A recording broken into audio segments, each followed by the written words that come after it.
देखो यार, अगर तुम लोग गोल्डबर्ग के फैन हो तो ये वीडियो तुम्हारे लिए होने वाली है, क्योंकि गाइज एडब्ल्यू में गोल्डबर्ग के डेब्यू ना करने को लेकर विंस रूसो की तरफ से काफी बड़ा स्टेटमेंट आ रहा है। टोनी खान के डब्ल्यूडब्ल्यूई को मॉक करने के बाद डब्ल्यूडब्ल्यूई और एडब्ल्यू के लॉकर रूम का रिएक्शन सामने आ चुका है। स्वर्ब स्ट्रिकलैंड फॉरबिडन डोर पर किसको फेस करेंगे, स्वर्ब ने फाइनली ये रिवील कर दिया है। तो गाइज वहीं एडब्ल्यू से 4 महीनों तक गायब रहने के बाद एमजेएफ को पहली बार पब्लिक के बीच में देखा गया है और एडब्ल्यू के अंदर एडब्ल्यू कंपनी ने उनके लाइव इवेंट को लेकर ब्रांड न्यू डायरेक्टर हायर कर लिया है। तो गाइस चलिए बिना किसी देरी के शुरू करते हैं इस वीडियो को। और गाइस सबसे पहले बात करेंगे गोल्डबर्ग की। गाइस बात करें अगर यहाँ पर गोल्डबर्ग की, तो गाइज ये बात तो हम सभी लोगों को मालूम है। कुछ दिन पहले गोल्डबर्ग ने खुद यहाँ पर उनके इंटरव्यू में ये कंफर्म किया था कि एडब्ल्यू कंपनी के द्वारा गोल्डबर्ग को पिछले 2 सालों में काफी बार कॉन्टेक्ट किया गया है और टोनी खान ने काफी बार गोल्डबर्ग को एडब्ल्यू में लाने की कोशिश की गई। बट गाइज एडब्ल्यू कंपनी का ब्रांड जैसे काम करता है,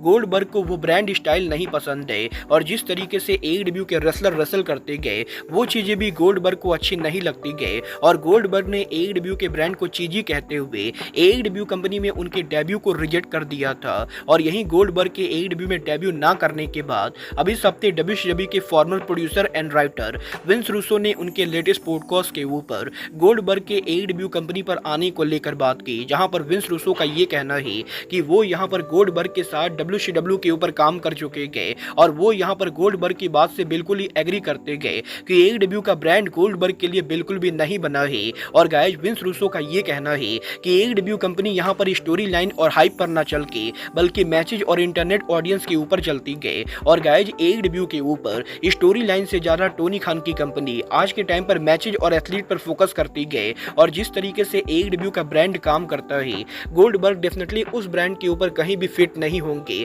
क्योंकि गाइज गोल्डबर्ग एक ऐसे रेसलर है जो उनके पूरे करियर में सिर्फ यहाँ पर हाइप के ऊपर चले गए और गाइज जिस तरीके की गोल्डबर्ग रेसलिंग करते गए वो स्टाइल यहाँ पर एडब्ल्यू के फैंस को बिल्कुल भी पसंद नहीं आएगा। और विंस रूसो ये बिलीव करते गए कि अगर यहाँ पर गोल्डबर्ग टोनी खान से मोटे पैसे लेकर गलती से एडब्ल्यू कंपनी के ऊपर चले भी जाते तो गाइज गोल्डबर्ग के एडब्ल्यू के ज्वाइन करने के बाद एडब्ल्यू के फैंस यहाँ पर गोल्डबर्ग को ट्रोल करते और गाइज इंटरनेट के ऊपर एडब्ल्यू की ऑडियंस यहाँ पर गोल्डबर्ग को एक्सेप्ट नहीं करती, क्योंकि गाइज गोल्डबर्ग का स्टाइल एडब्ल्यू से बिल्कुल भी नहीं मिलता है। और इसीलिए विंस रूसो ये बिलीव करते गए कि ना तो टोनी खान को गलती से भी गोल्डबर्ग को लाना चाहिए और ना ही गोल्डबर्ग को इस एज के ऊपर उनके करियर को खराब करने के लिए एडब्ल्यू पर जाना चाहिए। गाइज वैसे तो मैं नॉर्मली विंस रूसो की बातों से एग्री नहीं करता हूँ, बट इस बार मैं विंस रूसो की बात से 100% एग्री करता हूँ और मुझे भी नहीं लगता है कि एडब्ल्यू का ब्रांड गोल्डबर्ग के लिए बना है, क्योंकि गाइज एडब्ल्यू जिस तरीके से उनके शो को करती गए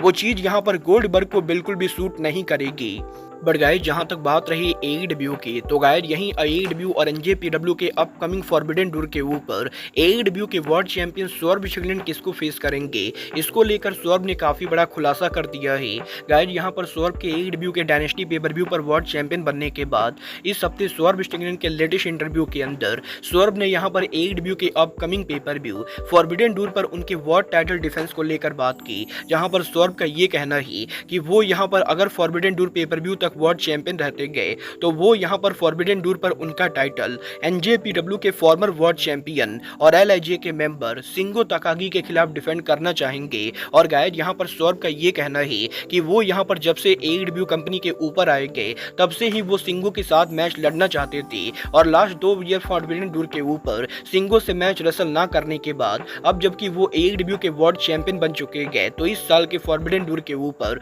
वो उनका टाइटल सिंगो तकागी के खिलाफ डिफेंड करना चाहेंगे। गाइस देखना बहुत ही दिलचस्प होने वाला है कि टोनी खान सिंगो तकागी और स्वर्ब स्ट्रिकलैंड के बीच में फॉरबिडन डोर पर वर्ल्ड चैंपियनशिप मैच बुक करते हैं या नहीं। बट गाइस जहां तक बात रही एडब्ल्यू के फॉर्मर वर्ल्ड चैंपियंस की, तो गाइस यहीं अभी इस हफ्ते एडब्ल्यू के another farmer world champion MJF को करीबन 4 महीनों के बाद पहली बार पब्लिक के बीच में देखा गया है। गाइस ये बात तो हम सभी लोगों को मालूम है, एडब्ल्यू के वर्ल्ड इन पेपरव्यू के ऊपर एमजेएफ के वर्ल्ड टाइटल को हार जाने के बाद इंजरी की वजह से एमजेएफ ने टीवी से ऑफ ले लिया था और एमजेएफ के टेलीविजन से ऑफ जाने के बाद पिछले 4 महीनों में कहीं भी एमजेएफ को नहीं देखा गया है और 4 महीनों तक एईडब्ल्यू और पब्लिक के बीच से गायब रहने के बाद कल यहां पर शिकागो में जब C2E2 चारा एक्सपो हुआ तो गायब यहां पर इस मीट एंड ग्रीट के ऊपर 4 महीनों के बाद एमजेएफ पहली बार पब्लिक के बीच में अपीयर हुए, जहां पर एमजेएफ ने काफी सारे लोगों के साथ मीट एंड ग्रीट के ऊपर फोटो खिंचवाया और गाइस जैसा कि आप देख सकते हो इस पिक्चर के अंदर भी एमजेएफ ने उनके हाथ के ऊपर इस समय यहां पर प्लास्टर बैंड पहना हुआ है और गाइस जो लोग यहां पर मीट एंड ग्रीट के ऊपर मौजूद थे उन लोगों ने ये कंफर्म किया है कि एमजेएफ ने यहां पर हाल फिलहाल में उनके हाथ की सर्जरी कराई गई और एमजेएफ के इस सर्जरी की वजह से उन्होंने उनके हाथ के ऊपर बैंड पहना हुआ है और गाइस अब जबकि काफी सारे लोगों ने ये खुद कंफर्म कर दिया है कि उन लोगों ने एमजेएफ की सर्जरी को देखा है, तो गाइस डेफिनेटली यहां पर ये कहना गलत नहीं होगा कि शायद यहां पर और भी लंबे टाइम तक एमजेएफ रिंग के अंदर तो रिटर्न नहीं करेंगे। और गाइस देखना दिलचस्प होने वाला है कि एईडब्ल्यू के इस साल के ऑल इन के पहले मैक्सवेल जेकब फ्रीडमैन एईडब्ल्यू पर वापस आते हैं या नहीं। जहां तक बात रही एईडब्ल्यू में आने की, तो गाइस अब मैं आपको बता दूं रिसेंटली एईडब्ल्यू के अंदर बैक स्टेज के ऊपर काफी सारे वाइस प्रेसिडेंट को साइन करने के बाद टोनी खान की कंपनी ने अब यहां पर उनके लाइव इवेंट को लेकर न्यू मार्केटिंग डायरेक्टर हायर कर लिया है। वेल गाइस इस हफ्ते टोनी खान की कंपनी ने यह ऑफिशियली अनाउंस कर दिया है कि रिसेंटली यहां पर एईडब्ल्यू के द्वारा डब्ल्यूडब्ल्यूई के फॉर्मर वाइस प्रेसिडेंट कोसा इरबी को हायर करने के बाद अब एईडब्ल्यू के द्वारा जेरेमी फ्लिन को एईडब्ल्यू कंपनी के अंदर डायरेक्टर पोजीशन के ऊपर हायर किया गया है। और गाइस यहां पर अगर आपको जेरेमी फ्लिन के बारे में नहीं मालूम है तो मैं आपको बता दूं जेरेमी फ्लिन यहां पर काफी सारे लाइव एपिसोड के ऊपर मार्केटिंग स्ट्रेटजीज के तौर पर काम कर चुके गए और अब यहां पर खाली वो एईडब्ल्यू के अंदर डायरेक्टर पोजीशन पर काम करने वाले गए। और गाइस एईडब्ल्यू ने ये ऑफिशियली अनाउंस कर दिया है कि जेरेमी फ्लिन एईडब्ल्यू के अंदर अब यहां पर एईडब्ल्यू के लाइव इवेंट के अंदर चीफ मार्केटिंग ऑफिसर होने वाले गए और एईडब्ल्यू कंपनी यहां पर उनका शो कब कहां कैसे करेगी और एईडब्ल्यू के शो के लिए क्या मार्केटिंग करनी गए, इन सभी चीजों को जेरेमी फ्लिन के द्वारा देखा जाएगा। वेल देखना बहुत ही दिलचस्प होने वाला है कि एईडब्ल्यू के रिसेंटली कोसा इरबी को हायर करने के बाद जेरेमी फ्लिन यहां पर क्या करते गए, क्योंकि गाइज अगर आपको इनके बारे में नहीं मालूम है तो गाइज मैं आपको बता दूं कोसा इरबी और जेरेमी फ्लिन दोनों लंबे टाइम तक एक साथ काम कर चुके गए और अब यहां पर ये जब दोनों फिर से एक बार एईडब्ल्यू के अंदर एक साथ काम करेंगे तो गाइज डेफिनेटली यहां पर इनका एक्सपीरियंस एईडब्ल्यू के लाइव इवेंट को हेल्प करने वाला है।